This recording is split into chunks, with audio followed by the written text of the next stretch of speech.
সুপ্রিয় দর্শক আসসালামু আলাইকুম, welcome back to my channel cooking studio by Arin. আজকে আপনাদেরকে সুজির মধ্যে একটা ডিম দিয়ে সবথেকে সহজে তৈরি ভীষণ মজাদার একটি নাস্তা তৈরি করে দেখাবো। সম্পূর্ণ ইউনিক এই মজাদার নাস্তাটি কিন্তু পরিবারের ছোট থেকে বড় সবাই অনেক বেশি পছন্দ করবে, খেতে কিন্তু দারুণ মজার হয়। আশা করছি রেসিপিটি আপনাদের কাছে অনেক বেশি ভালো লাগবে। নাস্তা তৈরি করার জন্য প্রথমে একটি বোলের মধ্যে নিয়ে নিব হাফ কাপ পরিমাণ সুজি, আর এটা কিন্তু ভাজা সুজি না, কাঁচা সুজি। এরপর এখানে একটি বোল নিয়েছে, এই বোলের মধ্যে একটি ডিম ভেঙে নিচ্ছে। এরপর এই ডিমটিকে সুজির মধ্যে দিয়ে দিচ্ছে।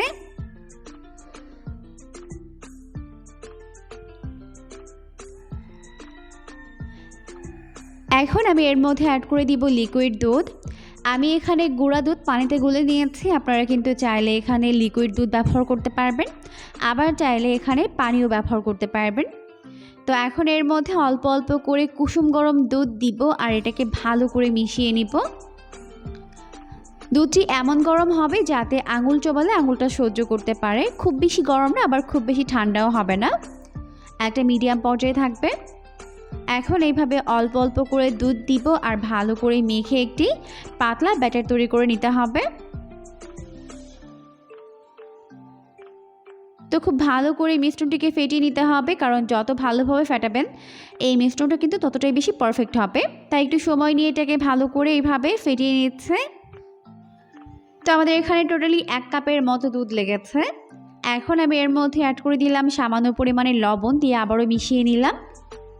এরপর দিয়ে দিচ্ছি 1/4 কাপ অর্থাৎ 4 টেবিল চামচ পরিমাণ চিনি। এখন আবারও হ্যান্ড হুইক্সের সাহায্যে ভালো করে মিশিয়ে নিব।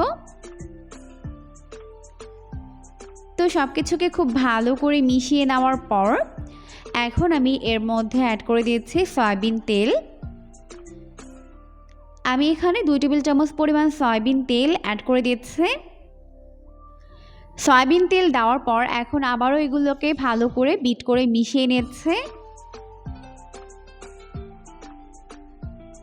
তো এই পর্যায়ে এর মধ্যে ফ্লেভারের জন্য দিয়ে দিচ্ছি খুবই সামান্য পরিমাণে ভ্যানিলা এসেন্স। ভ্যানিলা এসেন্স থাকলে দিবেন, আর না থাকলে না দিলেও হবে। চাইলে এলাচের গুঁড়া ব্যবহার করতে পারবেন, এতে করে নাস্তার মধ্যে সুন্দর একটা ফ্লেভার আসবে।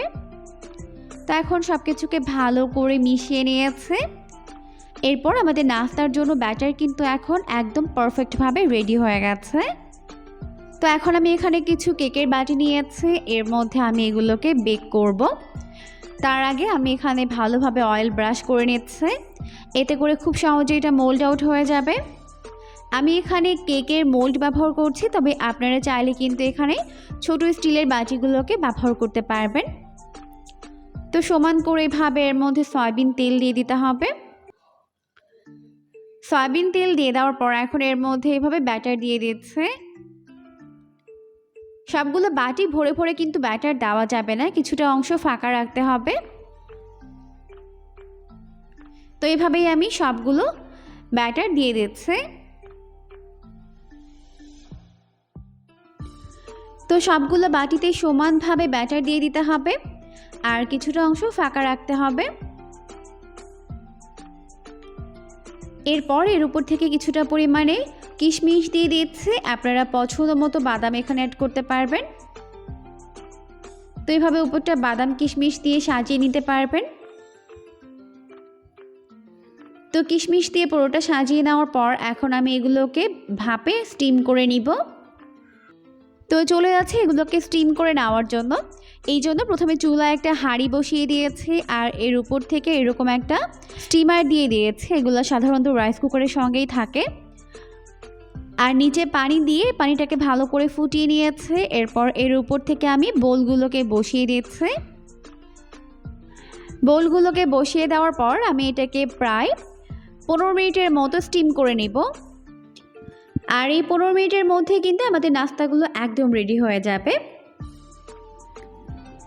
তো ফিরে এলাম 15 মিনিট পর, আর এখন দেখতেই পাচ্ছেন আমাদের নাস্তাগুলো কিন্তু একদম রেডি হয়ে গেছে। এখন আমি এগুলোকে চুলা থেকে নামিয়ে ভালোভাবে প্রথমে ঠান্ডা করে নেব। তো চুলা থেকে নামিয়ে নিয়েছে, এরপর এগুলোকে ভালোভাবে ঠান্ডা করে নিয়েছে। এখন আমি এগুলোকে মোল্ড আউট করে নেব, তাই একটি ছুরির সাহায্যে এর চারপাশটা ভালো করে ছাড়িয়ে নিচ্ছে। তো দেখতেই পাচ্ছেন কত সুন্দরভাবে এটা মোল্ড আউট হয়ে যাচ্ছে। আমরা যে এখানে প্রথমে অয়েল ব্যবহার করেছিলাম এই জন্য কিন্তু সুন্দরভাবে এটা মোল্ড আউট হয়ে গেছে, ভেঙে যায়নি। তো সবগুলো আমি সেমভাবে মোল্ড আউট করে নিচ্ছি। দেখতেই পাচ্ছেন লুকটা কত বেশি আমি হয়েছে। আর এই কেকগুলো খেতেও কিন্তু হয় দারুণ মজার।